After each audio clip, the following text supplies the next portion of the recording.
Why does your scanner show the P2127 engine code? What does it mean?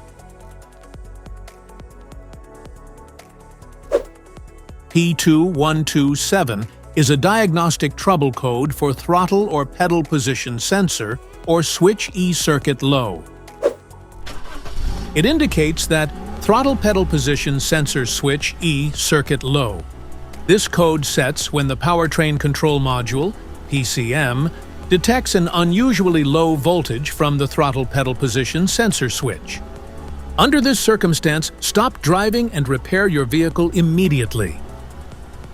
So, what causes this imbalance? Here are the most common culprits. This error could be caused by these possible faults in your car. Pedal position sensor, wiring harness, electrical connection, PCM. Each DTC code corresponds to a specific issue in your vehicle. This engine code appears in various OBD2 vehicles.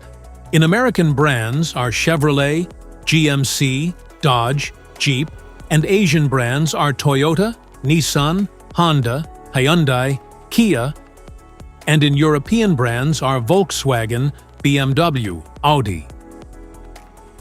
If you want to fix this error code, let us know in the comments section. We will definitely make the video on your demand. If you like this video, don't forget to subscribe to our channel. Thanks for watching.